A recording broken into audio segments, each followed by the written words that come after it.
Hello and welcome to this presentation. I'm Kim Loeb, Groundwater Manager for the Fox Canyon Groundwater Management Agency.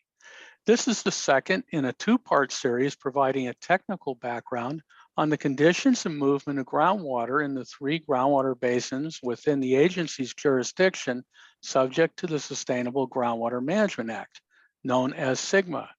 If you haven't seen the first presentation, I encourage you to watch it first, as this second presentation builds on the information presented in the first. These presentations are based on the information contained in the agency's groundwater sustainability plans for the basins. A thorough understanding of the basins is critical to sustainable management of our groundwater resources for future generations of all water users. The California Department of Water Resources approved the agency's plans after an extensive technical review and found them to demonstrate a thorough understanding of the basins based on the best available science and information. Only 8 of the 46 submitted plans statewide were approved by DWR, 3 of them the agencies. Dr. Jill Weinberger, Principal Hydrogeologist with Dudek, was a lead member of the team that prepared the groundwater sustainability plans. She will be presenting. Jill, I'll turn it over to you. Great, thanks, Kim. I'm going to share my screen and start the PowerPoint presentation for this, which Kim has already given the introduction, the second part of the technical background on the groundwater basins managed by the Fox Canyon Groundwater Management Agency. In the first part of this presentation, we discussed the interconnectivity of the basins, and that is still a theme today, but there was a reason that today's presentation is going to focus on the eastern portion of the Las Posas Valley Basin, and that is that the eastern portion of the Las Posas Valley Basin is the least connected to the other basins as compared to the western portion of the Las Posas Valley, which is connected to the Oxnard Subbasin, which is also connected to the Pleasant Valley Basin. We are going to bring it full circle because the East Las Posas Basin is connected to the Pleasant Valley Basin, and we're just going to step through in similar fashion today to what we did in the first part of this presentation, building up the conceptual model for the Posas management area. So with that, I'm going to jump into our first slide, which is the map, similar to what we saw in the first part of this presentation, but now focusing on the Las Posas Valley Basin. So here again, we have a map showing various jurisdictional boundaries. The green shaded area is the area of the DWR-defined Las Posas Valley Basin. So the entire extent of this green shading corresponds with DWR's definition of the Las Posas Valley Basin. In addition to that green shaded area, we have the red and white line, which extends to the north of that shaded area and actually then cuts off part of the shaded area. This is outside the red and white line. This red and white line is the jurisdictional boundary of the Fox Canyon Groundwater Management Agency. Now, what's the difference between these boundaries? It really has to do with shallow subsurface sediment definition of a basin versus the extent of the Fox Canyon aquifer. So DWR defined the green shaded area as a groundwater basin based on shallow sediment changes, some understanding of faulting at the time that the basin boundaries were defined, and including some modifications to those original fault boundaries that were made to improve or ease the basin management. Those modifications were made on the western edge of the Las Posas Valley Basin, where it connects with the Oxnard Subbasin. There is a fault, a subsurface geologic fault that runs more or less parallel to this western boundary of the Las Posas Valley Basin, but it does not appear from groundwater elevation investigations to limit flow between the western part of the Las Posas Valley Basin and the Oxnard Basin to the west, shown in this purple shading here. The Fox Canyon Groundwater Management Agency boundary, in contrast, is in fact the subsurface known extent of the Fox Canyon aquifer, which is a primary aquifer that underlies the Las Posas Valley Basin, the Oxnard Basin, and the Pleasant Valley Basin. And again, the Oxnard and Pleasant Valley Basins we discussed extensively in part 1 of this technical presentation. Within the Las Posas Valley Basin, in the Groundwater Sustainability Plan, the Las Posas Valley Basin was divided into 3 management areas: the West Las Posas Management Area and East Las Posas Management Area. There's the West Las Posas Management Area and the East Las Posas Management Area. These 2 management areas are divided by the Somis Fault, which is shown along this dotted line in the middle of the Las Posas Valley Basin. The Somis Fault does not have much of a surface expression, but it is observed in the subsurface in the form of 200-foot elevation differences in groundwater elevation across that fault. And we'll see more evidence for that in a future slide. Additionally, there is the Epworth Gravels Management Area, which is a little bit different. It actually sits above the Fox Canyon Aquifer and is a shallower aquifer that is disconnected from the underlying Fox Canyon Aquifer. It's separated from that aquifer by a quite extensive thickness of San Pedro Formation, which has a lot of clay and limits flow through it.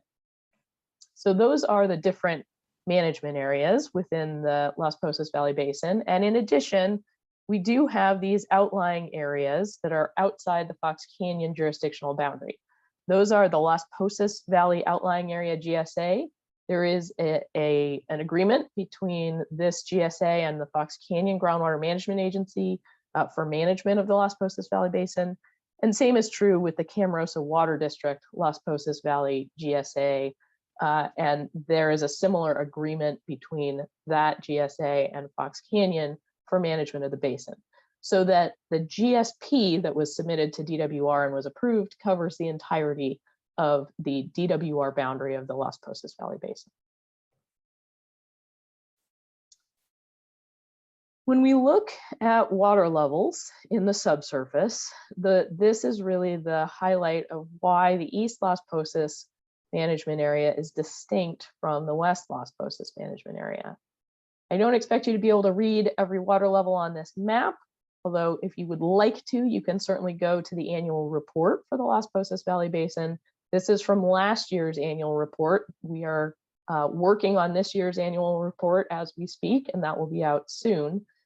But when we look at water levels in the Fox Canyon Aquifer, we see that water levels on the west side of the Somis Fault are more than 200 feet lower than water levels on the east side of the fault.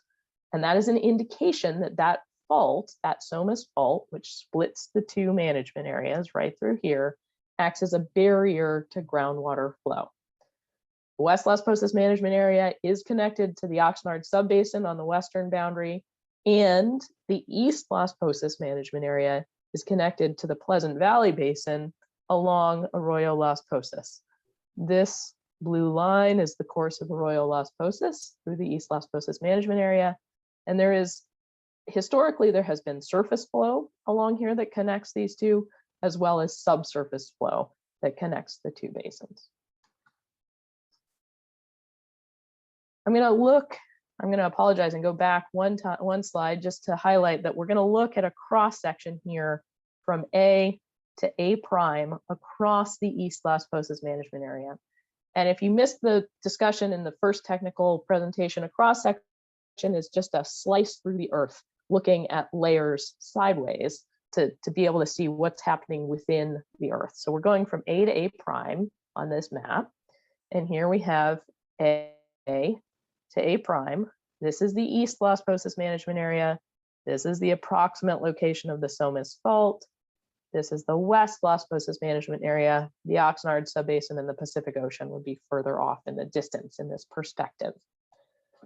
And we're going to walk through the sources of recharge and the sources of discharge, building that conceptual model, just as we did for the other basins in the first part of this presentation. This is really focusing now on the East Las Posas Management Area. What are the sources of recharge? Well, we have mountain front recharge coming in from the sides, where we've got higher elevations flow into those subsurface and then into the sides of the basin itself. We have surface flows along Arroyo Las Posas. Those surface flows historically have included dewatering and wastewater discharges from upstream of the basin, upstream of the East Las Posas management area.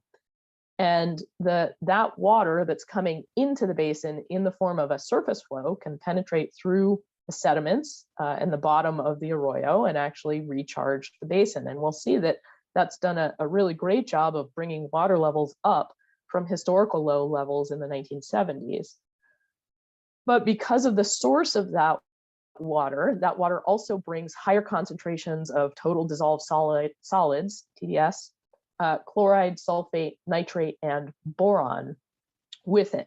And so that can contribute to a reduction of water quality as compared to the native water quality in the subbasin, excuse me, in the management area. What are some other sources of recharge? Precipitation across the entire basin, across the entire East Las Posas management area contributes to recharge. Applied water, agricultural applied water to lawns contributes to recharge. And last but certainly not least, the Calleguas Municipal Water District operates an aquifer storage and recovery program in the East Las Posas management area. That aquifer storage and recovery program is identified by this blue arrow here in the vicinity of what's known as the Moore Park anticline. So when you are talking about geology, you can't just talk about hills and valleys. When it's in the subsurface, we have additional words and terminology. And an anticline is a hill in the subsurface. It's where sediments have been folded upwards, just like you see here. This is an anticline. A syncline, in contrast, is a valley where sediments have been folded downward. So the Calleguas Municipal Water District Aquifer Storage and Recovery program and their wells happen to be located close to a high point in the top of the Fox Canyon Aquifer, where it's closer to land surface than elsewhere in the basin. This Moore Park anticline I'm going to highlight on this slide because we're going to see that it influences our understanding of what undesirable results were defined in this basin in the future. So keep in mind the location of that anticline, that hill. The other thing I'm going to highlight in the cross section is the location of the Epworth Gravels Aquifer. So keep in mind when you look at it on a map, it's sort of a circular area that's defined as the map boundaries of this aquifer, but it's any well that taps into this shallower, disconnected aquifer. And you'll see it's disconnected from the Fox Canyon, which is shown in the light blue. The Epworth Gravel is shown in the yellow. It's separated by this upper San Pedro formation, which is not an aquifer itself. It acts actually more as a reservoir of water for the underlying Fox Canyon aquifer, and we'll talk about that more in a minute. Now turning to discharge. What are the sources of discharge in the East Las Posas management area? There's evapotranspiration, so plants use water, transpire it into the atmosphere. This is particularly true along Arroyo Las Posas, where there is some non-native vegetation that consumes quite a bit of water and transpires it back to the atmosphere, not allowing it to recharge the basin. There's also groundwater production. The Calleguas Municipal Water District Aquifer Storage and Recovery Program also pumps water back out of the basin. So it's a way to store water temporarily and then recover it for later when it's needed. So that ASR system is supposed to net out to zero. You store it for use later on. So that's also a discharge. Flow to the Pleasant Valley Basin, both surface, although really that's more historically, or during wet winter months when we have wet winter months, and in the subsurface. There is still flow across the East Las Posas Management Agency, East Las Posas Management Area boundary into the Pleasant Valley Basin in the subsurface. So that subsurface flow is still occurring. The surface flow is not occurring right now. When we put it all together to look at the conceptual model what we see is that historically we have additional flow that's been provided, an additional recharge that's been provided by Arroyo Las Posas to the groundwater basin. And it's caused groundwater elevations to increase, to rise since the 1970s, when they were more or less at a low point in this part of the East Las Posas management area. However, since about 1995, there was a 20-year period where those flows were increasing, groundwater elevations were increasing. Since 1995, the flow, the volume of flow has decreased. There's still, water levels are still higher than they were in the 1970s, but you started to see water levels begin to decline again. And so there's been some decline in groundwater elevation. And this is the source for why there's no longer surface flow making it into Pleasant Valley, is that the flow in the arroyo is reduced versus where it was in the late 1990s. Recharge to the Fox Canyon aquifer can happen in a couple of places.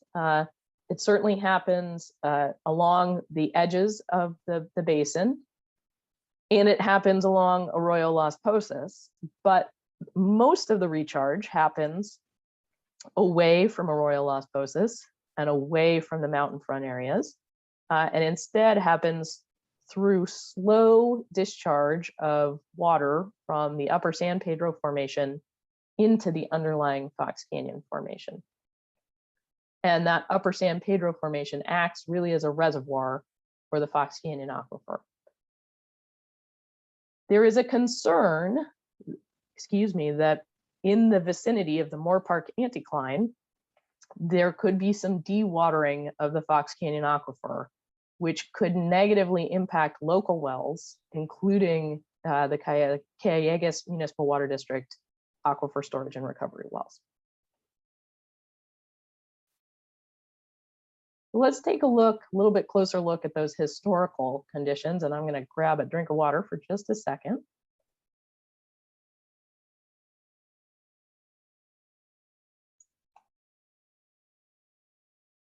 Historically, in the basin, there was a change in water level from 1974 to 2015.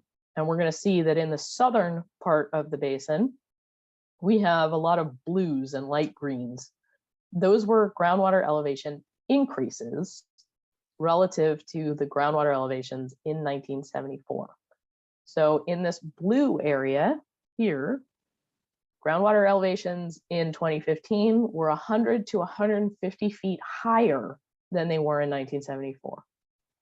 In this other kind of lightish blue turquoise area here, 50 to 100 feet higher in 2015 than they were in 1974. Here we've got 0 to 50 feet higher in this kind of lightish green area. And we'll see that's the influence of those flows along Arroyo Las Posas. But as you move to the northern part of the East Las Posas management area, groundwater levels are actually lower in 2015 than they were in 1974. So the additional recharge that was felt in the south did not extend all the way up to the northern part of the East Las Posas management area. And in parts, there were over 50 feet lower in 2015 than they were in 1974. What this speaks to is the difference between the safe yield and the sustainable yield of the basin and of the management area. And we touched on that concept in the first part of this technical presentation, but here again, it's the difference between looking just at a water balance versus what's happening within the basin and defining undesirable results as a consequence of what's happening. Well, what's driving these groundwater elevation changes?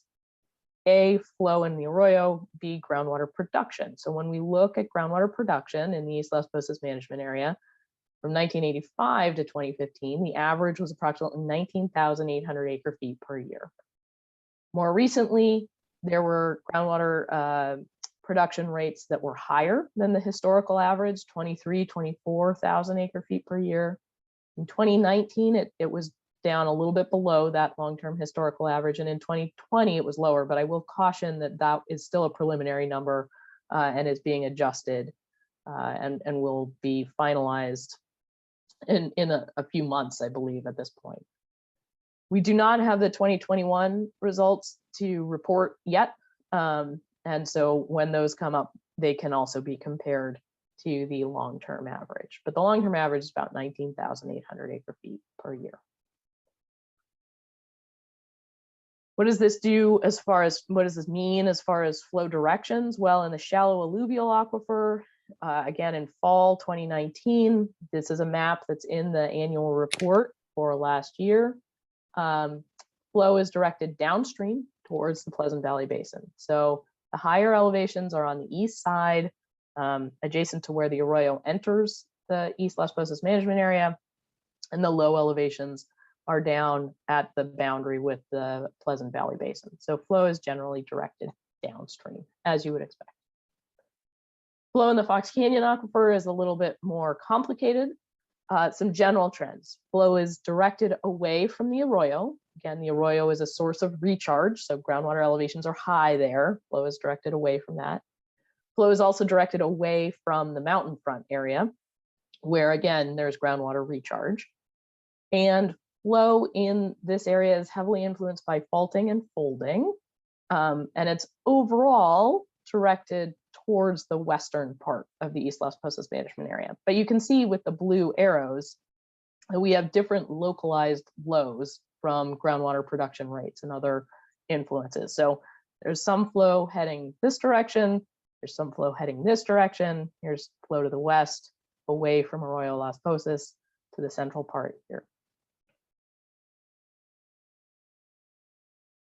This again speaks to the difference between safe yield and sustainable yield. So in order to understand that difference, we had to define undesirable results for the East Las Posas management area and the Epworth Gravels aquifer. Groundwater levels that do not recover to pre-drought conditions during periods of above average precipitation would be an undesirable result, and that's defined in the Groundwater Sustainability Plan. That, pardon me for a minute. That definition makes sense because during a period of above average precipitation, you need your water levels, your groundwater levels to be recovering. If they do not recover during that period, then you are still producing more groundwater than is being recharged, or you're still having more discharge than there is recharge, and that's not sustainable over the long run. Groundwater levels that indicate a localized loss of storage in excess of 20% of the estimated 2015 storage would also be an undesirable result as defined in the GSP. And we'll see the reason for that in a minute, and we're going to allude to that in this slide with the change in elevation of the top surface of the Fox Canyon aquifer. That's what's shown in the image to the right, and that change in elevation is over 2,000 feet in this part of the Las Posas Valley Basin. There's a tremendous change in the folded surface of the Fox Canyon aquifer, with the low areas in blue, those are those synclines or valleys, and the high areas in yellow and orange, or in red up against the mountains where the Fox Canyon aquifer outcrops. In addition to the groundwater level undesirable results, you can look at a groundwater gradient that could cause expansion of the areas that are currently impacted by total dissolved solids, sulfate, nitrate, and boron as an undesirable result, as defined in the GSP. Also, subsidence that substantially interferes with surface land uses and loss of groundwater-dependent ecosystem habitat. Now, it's important here to note that Arroyo Simi Las Posas is a potential groundwater-dependent ecosystem, but it's not a defined groundwater-dependent ecosystem because the vegetation there is primarily supported by surface water that's infiltrating rather than groundwater that's discharging.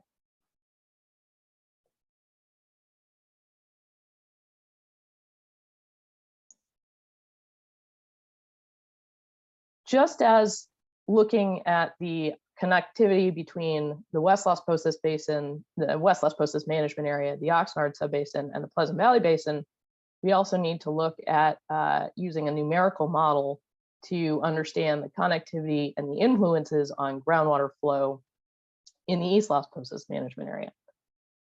The numerical model that's used for the East Las Posas Management Area was prepared by the Callegas Municipal Water District at the direction of the Fox Canyon Groundwater Management Agency staff and Dudek, under contract with Fox Canyon Groundwater Management Agency. There were multiple scenarios, model scenarios, that were run as required by SGMA and that are documented in the GSP. Those required scenarios that are in the GSP are the future baseline scenario, the sustainable yield without projects, the sustainable yield with projects, and those projects are removal of arundo, that non-native vegetation that occurs along Arroyo Simi Las Posas, and an additional water purchase project that would maintain flow in Arroyo Las Posas on the order of 4,700 acre-feet per year of flow in Arroyo Las Posas. The reason that these projects were included is at the time that the GSP was prepared, it was not clear whether or not the city of Simi Valley was intending to continue discharging flow from the wastewater treatment plant to the Arroyo and eventually having it end up in the East Las Posas Management Area. Since that time, Simi Valley has revised some of its assumptions, and the Fox Canyon is investigating some of those assumptions and is in talks. But nonetheless, there's no guarantee that that flow is going to be maintained in the Arroyo without perhaps a project to ensure that. So what's shown in the map on the right is the baseline condition, baseline scenario, groundwater elevation declines over a 50-year period mandated by SGMA, looking into the future. This is 2015. It's actually a 55-year period, 2015 to 2069. Under the baseline condition where groundwater production is maintained at that 18,000 plus or minus acre-feet per year number, and flow is reduced to the Arroyo from upstream, we can anticipate that there would be reductions in groundwater elevation on the order of 50 to 100 feet, as shown by this yellow area, throughout much of the East Las Posas Management Area. In the GSP, the sustainable yield is defined as the production rate at which undesirable results are avoided. And that was not occurring in the baseline scenario, but it could occur with some of the project scenarios. And the model analysis includes an assessment of the uncertainty. Here, in looking at the sustainable yield, one of the critical pieces of information was to look at the area of the aquifer that may, in fact, convert from being unconfined, from being confined in green to being unconfined in yellow. And I will address that in just a second. But when we looked at the sustainable yield of the basin in the GSP, we used the relationship between the change in storage that we observed in the various model scenarios from the baseline, the reduction of pumping scenarios in a couple of different ways. And we determined that the sustainable yield was on the estimate of 17,800 acre-feet per year, plus or minus 2,300 acre-feet per year. Now, if you remember, the long-term sustainable yield, or the long-term production rate actually falls within this range estimated by the GSP. So it's not too far off of this range estimated by the GSP. But I mentioned conversion from confined to unconfined. That is a concern, particularly around the Moore Park anticline. The confined aquifers are shown, the area of the Fox Canyon aquifer that's confined is shown in green. The unconfined portion of the Fox Canyon aquifer is shown in orange, and the area that has the potential to convert from confined to unconfined if groundwater elevations decline is shown in yellow. So pumping from a confined aquifer can in fact remove water from storage without dewatering the aquifer. But a confined aquifer can convert to an unconfined aquifer if enough water is taken out of it. And that has consequences for wells, well design, groundwater quality, fouling of wells that many stakeholders expressed an interest in avoiding during the GSP development process. So pumping from an unconfined aquifer can in fact dewater that aquifer. And one of the considerations in looking at the undesirable results was to limit the area that is going to convert from confined to unconfined in the future. In order to look at those limits and to place those limits, we actually had to define water levels throughout the East Las Posas management area and in the Epworth Gravels aquifer that are the minimum thresholds that are defined for specific wells. These are not defined at every well. They're not defined at every agricultural point, every agricultural well. They're select key wells, representative wells throughout the management area. They are static water levels, not pumping water levels. And where possible, those key wells were selected as monitoring wells rather than as pumping wells. The minimum thresholds were defined based on the lowest water level from which the water levels in the basin would recover without causing long-term declines in storage or water level, and that prevent a greater than 20% loss of storage in those localized areas in the East Las Posas management area. The minimum thresholds are above the historical low water levels. And that's helpful because that then ensures that they will prevent undesirable results related to the other sustainability indicators like land subsidence. In addition to minimum thresholds, measurable objectives were also selected in the East Las Posas management area in the Epworth Gravels aquifer. They are also static water levels selected at the same set of key wells or representative monitoring points. And they are the stable water level at which observed declines would cease if production matches the sustainable yield by 2040. These measurable objective water levels are at least 20 feet higher than the minimum thresholds, which allows some operational flexibility for the management agency and for stakeholders to observe when groundwater levels begin to approach the measurable objectives, and there's still a cushion before they reach the minimum thresholds. So what to do in the East Las Posas management area and in the West Las Posas management area as SGMA implementation continues and the GSP implementation continues? Well, there are some projects that can be reviewed to increase the sustainable yield. There are several project types that are important. In East Las Posas management area, those projects that would provide supplemental water are important. Those that would keep flow in Arroyo Las Posas would influence the recharge to the southern portion of the East Las Posas management area and maintain groundwater levels at or above those historical low conditions. Additionally, Arundo removal, removing that source of transpiration, would add to recharge in the East Las Posas management area.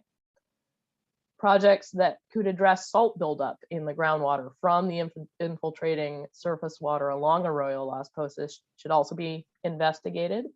DWR is certainly keeping an eye on the salt contribution and the spread of salts in the East Las Posas management area. That was a comment that we received on the GSP for further evaluation in the 5-year update. Also projects that would assess the viability of moving water around in both the East Las Posas management area and potentially to the West Las Posas management area, looking at supplemental purchase of imported water or piping infrastructure. And that could help offset some of the declines that are anticipated in the northern part of the East Las Posas management area and also in the western Las Posas management area adjacent to the Somas Fault. So in West Las Posas, purchase of imported water for in lieu use has proven worthwhile in the past. when Calleguas Municipal Water District ran a program in the 1990s, groundwater elevations were observed to recover in the West Las Posas management area as groundwater wells were rested and surface water was provided in lieu of groundwater use. As with all the projects, it's important to make sure that the stakeholders and the board have the data they need to be able to make policy decisions. And so along with looking at project types, it's important to analyze the implementation feasibility and assess the cost per acre foot of water of these projects. And that is ongoing effort as well. So with that, that is the end of the second part of the technical background on the Fox Canyon Groundwater Management Agency groundwater basins. This part, again, focused on the East Las Posas management area and the Epworth Gravels.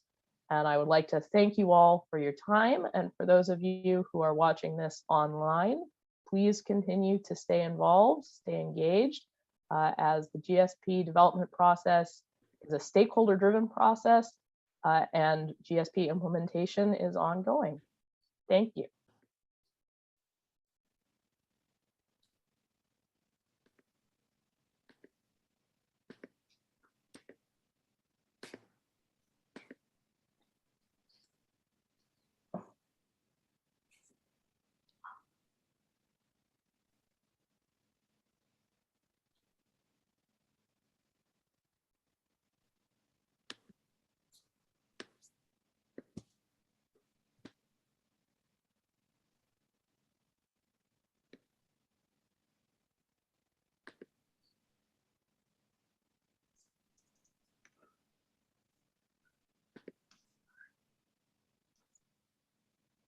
Keely, I think you can stop the recording now.